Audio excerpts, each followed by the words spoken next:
ಓಂ ವ್ಯತಿರೇಕ ಗಂಧವತ್ ತಥಾ ಚ ದರ್ಶಯತಿ ಓಂ ಅಂತ ಇದು 2ನೇ ಅಧ್ಯಾಯದ 3ನೇ ಪಾದದ 27ನೇಯ ಸೂತ್ರ. ಈ ಸೂತ್ರ ಯಾಕೆ ಹೊರಟಿದೆ ಅಂತ ಅನ್ನೋದನ್ನ ಈ ಹಿಂದೆ ನೋಡಿದ್ದೀವಿ. ಆ ಜೀವನಿಗೆ ಅನೇಕ ಅಂಶಗಳು ಇಲ್ಲದೇ ಇರಬಹುದು, ಆದರೆ ಅಘಟಿತ ಘಟನಾ ಶಕ್ತಿಯಿಂದ ಅವನೇ ಬಹುರೂಪಗಳನ್ನು ತಾಳಬಾರದು ಯಾಕೆ ಅಂತ ಒಂದು ಪ್ರಶ್ನೆ ಮಾಡಿದ್ರು. ಮತ್ತೆ ಆ ವೇದವಾಕ್ಯಗಳೆಲ್ಲವೂ ಪರಸ್ಪರ ಅಪ್ರಮಾಣವಾಗಿವೆ ಅನ್ನುವಂಥ ಒಂದು ಪ್ರಶ್ನವನ್ನು ಕೂಡ ಮಾಡಿದ್ರು. ಒಂದು ಕಡೆ ಆ ಜೀವನಿಗೆ ಅನೇಕ ರೂಪಗಳನ್ನು ಹೇಳ್ತಾರೆ, ಮತ್ತೊಂದು ಕಡೆ ಅವನಿಗೆ ಅನೇಕ ರೂಪಗಳು ಇಲ್ಲ ಅಂತ ವರ್ಣನೆ ಮಾಡಿದ್ದಾರೆ. ಹೀಗೆಲ್ಲ ವರ್ಣನೆ ಬಂದಿರೋದರಿಂದ ಆ ವೇದಗಳು ಅಪ್ರಮಾಣ ಆಗಿವೆ, ಪರಸ್ಪರ ವಿರುದ್ಧವಾದಂತಹ ಅರ್ಥಗಳನ್ನು ಹೇಳ್ತಾ ಇವೆ. ಇಂಥ ವಿರುದ್ಧವಾದ ಅರ್ಥಗಳನ್ನು ಹೇಳ್ತಿರೋದ್ರಿಂದ ವೇದಗಳೇ ಅಪ್ರಮಾಣ ಆಗಿರೋದ್ರಿಂದ ಅಂಥ ವೇದಗಳಿಗೆ ಅಷ್ಟು ಮಹತ್ವ ಕೊಟ್ಟು ಆ ಸಕಲ ವೇದಗಳನ್ನು ಭಗವಂತನಲ್ಲಿ ಯಾಕೆ ಸಮನ್ವಯಿಸಿ ತೋರಿಸ್ಬೇಕು ಅಂತ ಹೀಗದೊಂದು ಪ್ರಶ್ನೆ ಬಂದಿತ್ತು. ಮತ್ತೆ ಜೀವನಿಗೇನೆ ಅನೇಕ ರೂಪಗಳನ್ನ ಹೇಳಬಾರ್ದು ಯಾಕೆ ಅಂತ ಇದೊಂದು ಪ್ರಶ್ನೆಗೂ ಕೂಡ ಬಂದಿತ್ತು. ಆ ಪ್ರಶ್ನೆಗೆ ಉತ್ತರ ರೂಪವಾಗಿ ಹೀಗೆ ಈ ಸೂತ್ರ ಉತ್ತರ ಕೊಡ್ತಿದೆ. ವ್ಯತಿರೇಕೋ ಗಂಧವತ್ ಅಂತ, ಯಥಾ ಪುಷ್ಪ ಗಂಧ ಪೃಥಕ್ ಗಚ್ಚತಿ ಏವಂ ಅಂಶಿನಃ ಜೀವಾತ್ ಅಂಶಾಹ ಪೃಥಕ್ ಗಚ್ಚಂತಿ ಅಂತ ಆ ಸೂತ್ರದ ಅರ್ಥ. ಒಂದು ಹೂವಿನಿಂದ ಅದರ ಸುಗಂಧ ಅಂತ ಅನ್ನೋದು ದೂರಕ್ಕೂ ಹರಡ್ತದೆ. ಆ ಹೂವು ಅಲ್ಲೇ ಇರಬಹುದು, ಆದರೆ ಅದರ ಸುಗಂಧ ಮಾತ್ರ ದೂರಕ್ಕೆ ಹರಡ್ತದೆ. ಅದರಂತೆ ಅಂಶಿಯಾದಂಥ ಜೀವ ಇರೋದು ಒಂದು ಕಡೆ ಇರ್ತಾನೆ ತನ್ನ ಹೃದಯದಲ್ಲಿ, ಆದರೆ ಅಂಶಗಳು ಪ್ರತ್ಯೇಕವಾಗಿ ಹೋಗ್ತವೆ, ದೂರ ದೂರಲ್ಲಿ ಹೋಗ್ತವೆ ಅಂತ ಹೀಗೆ ಅದರ ಅರ್ಥ. ಅಥ ಏಕ ಏವ ಸನ್ ಗಂಧವತ್ ವ್ಯತಿರಿಚ್ಯತೆ ಅಥ ಏಕೀಭವತಿ ಅಥ ಬಹ್ವೀಭವತಿ ತಂ ಯಥಾ ಯಥಾ ಈಶ್ವರ ಪ್ರಕೃತೆ ತಥಾ ಭವತಿ ಸಹ ಅಚಿಂತ್ಯ ಪರಮೋ ಗರೀಯಾನ್ ಇತಿ ಶಾಂಡಿಲ್ಯ ಶ್ರುತಿ. ಶಾಂಡಿಲ್ಯ ಶ್ರುತಿಯನ್ನು ಕೂಡ ಆಚಾರ್ಯರಲ್ಲಿ ಉದ್ಧರಿಸ್ತಿದ್ದಾರೆ. ಈ ಅಥ ಏಕಏವ ಸನ್ ಅಂತೇನು ಬಂತಲ್ಲ, ಇದಕ್ಕೆಲ್ಲ ಅದಕ್ಕೆ ಅರ್ಥ ಏನು? ಜೀವ ಒಬ್ಬನೇ. ನಾನೀಗೆಲ್ಲ ಬ್ರಹ್ಮಸೂತ್ರ ಭಾಷ್ಯದಲ್ಲಿ ಇರೋದನ್ನು ಓದ್ತಾ ಇದ್ದೇನೆ. ಜೀವ ಒಬ್ಬನೇ, ಜೀವನಿಗೆ ಬಹುರೂಪ ಇದೆ ಅಂತ 2 ಥರದ ಶ್ರುತಿಗಳಿವೆ. ಈ 2 ಥರದ ಶ್ರುತಿಗಳಿಗೆ ಹೇಗೆ ಹೊಂದಾಣಿಕೆ ಮಾಡಬೇಕು ಅಂತ ಈಗ ನಮ್ಮ ಎದುರಿಗಿರುವಂಥ ಸಮಸ್ಯೆ. ಅದಕ್ಕಾಗಿ ಈ ಅಧಿಕರಣ ಹೊರಟಿದೆ. ನಾವು ಅದನ್ನು ನೋಡಿದ್ದೀವಿ ಈಗಾಗಲೇ.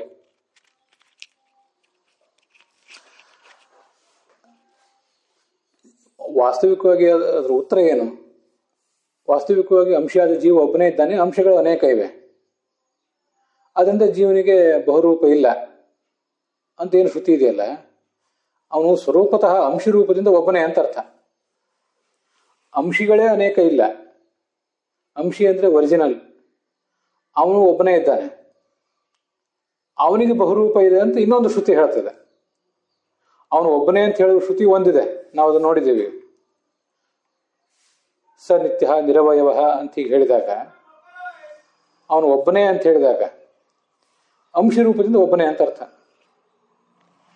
ಇನ್ನು ಸ ಬಹುಧಾ ಅಂತ ಮತ್ತೊಂದು ಶ್ರುತಿ ಏನಿದೆಯಲ್ಲ, ಸ ಪಂಚಧಾ ಸಪ್ತಧಾ ದಶಧಾ ಭವತಿ ಸಹಸ್ರಧಾ ಅಂತ, ಆ ಶ್ರುತಿ ಹೇಳ್ತಿರೋದು ಆತನ ಅಂಶಗಳನ್ನ. ಹೀಗೆ ಮೊದಲನೇದು ಹೇಳ್ತಿರೋದು ಅಂಶಿಯನ್ನ, 2ನೇದು ಹೇಳ್ತಿರೋದು ಆತನ ಅಂಶಗಳನ್ನ. ಅದರಿಂದ ಒಬ್ಬನೇ ಜೀವನೇ ಏಕರೂಪನೂ ಆಗಿದ್ದಾನೆ, ಬಹುರೂಪನೂ ಆಗಿದ್ದಾನೆ. ಅದರಿಂದ ಶ್ರುತಿಗಳಿಗೆ ಯಾವುದೇ ವಿರೋಧ ಇಲ್ಲ ಅಂತ ಅರ್ಥ. ಅದಕ್ಕೆ ಈ ಗಂಧದ ದೃಷ್ಟಾಂತ. ಗಂಧ ಅಂತ ಅನ್ನೋದೊಂದು ಗುಣ, ಅದು ಪರಿಮಳ. ಅದಕ್ಕೆ ದ್ರವ್ಯವನ್ನು ಬಿಟ್ಟು ಅಸ್ತಿತ್ವನೇ ಇಲ್ಲ, ದ್ರವ್ಯವನ್ನು ಬಿಟ್ಟು ಇರ್ಲಿಕ್ಕೆ ಸಾಧ್ಯ ಇಲ್ಲ. ಅದು ಒಂದೇ ಕಡೆ ಇರ್ತದ ಹೂವು, ಆದ್ರೆ ಹೂವಿನ ಪರಾಗಗಳು ಗಾಳಿಯಿಂದ ಎಲ್ಲ ಕಡೆ ಸಂಚಾರ ಮಾಡ್ತವೆ. ಹೀಗೆ ಆದ್ರಿಂದ ಅದರ ಸುಗಂಧ ಅಂತಂದ್ರೆ ಎಲ್ಲ ಕಡೆ ಹೋಗ್ತದೆ. ಅದಕ್ಕೆ ಈ ರೀತಿಯಾಗಿ ಅರ್ಥ. ಅಥ ಏಕಏವ ಸನ್ ಅಂತ ಏನಿದೆಯಲ್ಲ, ಅವನು ಭಗವಂತ ಅವನನ್ನು ಯಾವ ಥರ ಮುನ್ನಡೆಸ್ತಾನೋ ಹಾಗೆ ಮಾಡ್ತಾನೆ ಅಂತ ಅದಕ್ಕೆ ಅರ್ಥ. ಅದನ್ನ ಮುಂದೆ ಅದ್ರ ಮುಂದಿನ ಮೂಲಗಳಲ್ಲಿ ಹೇಳ್ತಾರೆ. ಈಗ ನಾವು ನೋಡ್ಬೇಕಾಗಿದ್ದು 56ನೇ ಗದ್ಯ ಭಾಗ ತತ್ವಮಂಜರಿಯಲ್ಲಿ. ಜೀವ ಯೋಗೀಭೂತ ಅಂಶಿ ಅಂತಿದೆಯಲ್ಲ, ಜೀವ ಅಂದ್ರೆ ಜೀವ ಈಸ್ ಈಕ್ವಲ್ ಟು ಯೋಗೀಭೂತ ಅಂಶಿ ಅಂತ ಅರ್ಥ. ಅದಕ್ಕೆ ಜೀವ ಅನ್ನುವುದರ ಅರ್ಥವನ್ನು ವಿವರಣೆ ಮಾಡಿರುವುದೇ ಯೋಗೀಭೂತ ಅಂಶಿ ಜೀವ. ಯೋಗಶಕ್ತಿಯಿಂದ ಅವನು ಮಾಡ್ತಾನೆ ಅಂತ ಏನು ಹೇಳ್ತಿದ್ದೀರಲ್ಲ, ಅವನು ಯೋಗಶಕ್ತಿ ಇದ್ದವನೇ ಆಗಲಿ ಇಲ್ಲದೇ ಇದ್ದವನೇ ಆಗಲಿ, 2 ಥರದ ಜೀವರಿದ್ದಾರಲ್ಲ ಈ ಜಗತ್ತಿನಲ್ಲಿ, ಅವರಿಬ್ರು ಕೂಡ ಭಗವಂತನ ಅಧೀನದೇ. ಇಲ್ಲಿ ಯೋಗಶಕ್ತಿ ಉಳ್ಳಂತಹ ಜೀವನ ಬಗ್ಗೆ ಹೇಳ್ತಿದ್ದಾರೆ. ನಾನು ಸಾಂದರ್ಭಿಕವಾಗಿ ಯೋಗಶಕ್ತಿ ಇಲ್ಲದೇ ಇದ್ದ ಜೀವನ ಬಗ್ಗೆನೂ ಹೇಳ್ತಿದ್ದೇನೆ ಅಷ್ಟೆ.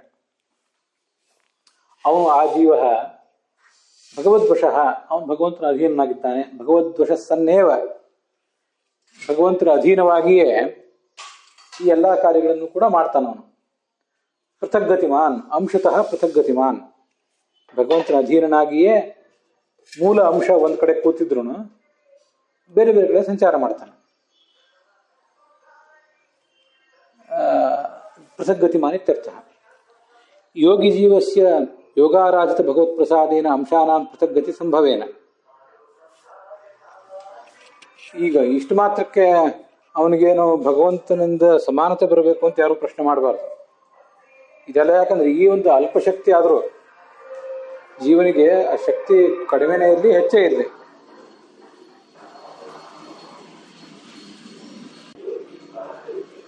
ಹೀಗೆ ಭಗವಂತನ ಅಧೀನನಾಗಿಯೇ ಭಗವಂತನನ್ನ ಆರಾಧನೆ ಮಾಡಿ ಈ ಶಕ್ತಿಗಳನ್ನು ಪಡ್ಕೊಂಡಿದ್ದಾನೆ.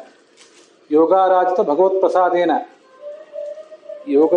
ಯೋಗದ ಮೂಲಕವಾಗಿ ಆರಾಧಿತನಾದ ಭಗವಂತನ ಪ್ರಸಾದದಿಂದ ಅಂಶಗಳು ಹೊರಗೆ ಹೋಗ್ತವೆ. ಪೃಥಗ್ಗತಿ ಸಂಭವೇನ. ಬಹುರೂಪತ್ವಸ್ಯ ಈಶಾಧೀನತ್ವಾತ್, ಆದ್ರಿಂದ ಬಹುರೂಪಗಳು ಅವನಿಗೇನು ಬಂದಿದೆ ಅದೆಲ್ಲ ಪರಮಾತ್ಮನ ಅಧೀನವೇ. ಅದು ಪರಮಾತ್ಮನ ಅಧೀನತೆ ಇಲ್ಲದೇನೆ ಆ ರೂಪಗಳು ಬರೋದು ಸಾಧ್ಯ ಇಲ್ಲ. ಆದ್ರಿಂದ ನ ತೇನ ಗುಣ ಸಾಮ್ಯಾಪಾತಃ, ಆದ್ರಿಂದ ಭಗವಂತನಿಗೂ ಇವನ ಗುಣಗಳಿಗೂ ಸಮಾನತೆ ಬರಬೇಕು ಅಂತ ಪ್ರಶ್ನೆ ಏನಿಲ್ಲ. ಯಥಾ ಈಶ್ವರ ಪ್ರಕೃತೆ ಯಥಾ ಯಥಾ ಈಶ್ವರ ಪ್ರಕೃತೆ ತಥಾ ತಥಾ ಭವತಿ ಅಂತ ಆ ವೇದವಾಕ್ಯ ಅನ್ನೋದು ಮುಂದೆ ಅದನ್ನೇ ಹೇಳಿದೆ. ಅದೇ 27ನೇ ಸೂತ್ರದಲ್ಲಿರೋದು. ಅದಕ್ಕೆ ಅರ್ಥ ಏನು? ಏಕಏವ ಸನ್, ಒಬ್ಬನೇ ಇದ್ರೂ ಕೂಡ ಗಂಧವತ್, ಗಂಧದಂತೆ ವ್ಯತಿರಿಚ್ಯತೆ, ಅಂಶಿಯನ್ನು ಬಿಟ್ಟು ಬೇರೆ ಕಡೆನೂ ಇರ್ತಾನೆ, ಕೆಲವು ಸ್ವಲ್ಪ ದೂರನೂ ಇರ್ತಾನೆ. ಅಥ ಏಕೀಭವತಿ, ಮತ್ತೆ ಅಂಶಿ ಜೊತೆಗೆ ಏಕತ್ವವನ್ನು ಹೊಂದ್ತಾನೆ. ಬಹ್ವೀಭವತಿ, ಯೋಗ ಸಾಮರ್ಥ್ಯದಿಂದ ಬಹುರೂಪ ಆಗ್ತಾನೆ. ತಮ್ಮ ಜೀವನನ್ನ ಪರಮಾತ್ಮ ಹೇಗೆ ಪ್ರಕೃತಿ ಮಾಡ್ತಾನೋ ತಥಾ ತಥಾ ಭವತಿ, ಆ ಥರ ಈ ಜೀವನ ಕೂಡ ರೂಪಗಳನ್ನು ತಾಳ್ತಾನೆ. ಆ ಪರಮಾತ್ಮ ಅಚಿಂತ್ಯ ಶಕ್ತಿ ಉಳ್ಳವನು, ಪರಮಃ ಸರ್ವೋತ್ತಮನಾದವನು, ಗರೀಯ ಶ್ರೇಷ್ಠನಾದವನು.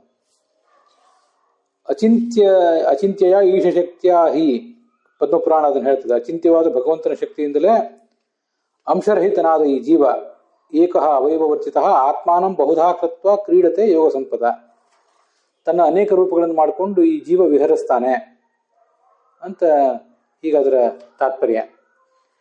ಇತಿ ಶ್ರುತೇ, ಇಲ್ಲಿ ತತ್ವಮಂಜರಿಯಲ್ಲಿ ಇತಿ ಶ್ರುತೇ, ಹೀಗೊಂದು ವೇದವಾಕ್ಯ ಇರೋದರಿಂದ, ಹೀಗೊಂದು ಶಾಂಡಿಲ್ಯ ಶ್ರುತಿ ಇರೋದರಿಂದ ಐಕವಿದ್ಯ ಶ್ರುತಿ ಸ್ವರೂಪೈಕ್ಯ ಪರ ಇತಿ ಭಾವ.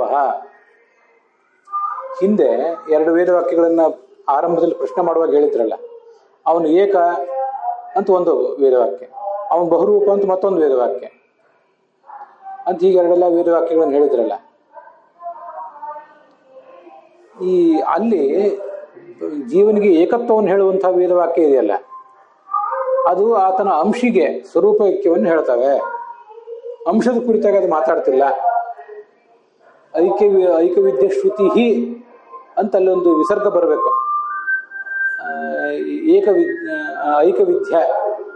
ಏಕವಿಧಸ್ಯ ಭಾವ ಐಕವಿಧ್ಯಂ, ಐಕವಿದ್ಯ ಶ್ರುತಿ ಸ್ವರೂಪೈಕ್ಯಪರ. ಶ್ರುತಿ ಅಂತ ಅಲ್ಲಿ ವಿಸರ್ಗರಹಿತವಾಗಿ ಮುದ್ರಿತ ಆಗಿದೆ, ಅದು ಸರಿಯಲ್ಲ.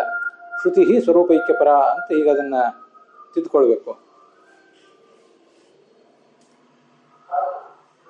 ಅದರಿಂದ ಅದು ಒಂದು ಶ್ರುತಿ ಸ್ವರೂಪೈಕ್ಯವನ್ನು ಹೇಳ್ತದೆ, ಅಂಶೀಯ ಕುರಿತಾಗಿ ಹೇಳ್ತದೆ. ಮತ್ತೊಂದು ಶ್ರುತಿ ಬಹುರೂಪವನ್ನು ಹೇಳ್ತಿರೋದು ಅಂಶದ ಕುರಿತಾಗಿ ಹೇಳ್ತಿದೆ, ಅದರಿಂದ ಏನು ದೋಷ ಇಲ್ಲ ಅಂತ ಅಭಿಪ್ರಾಯ.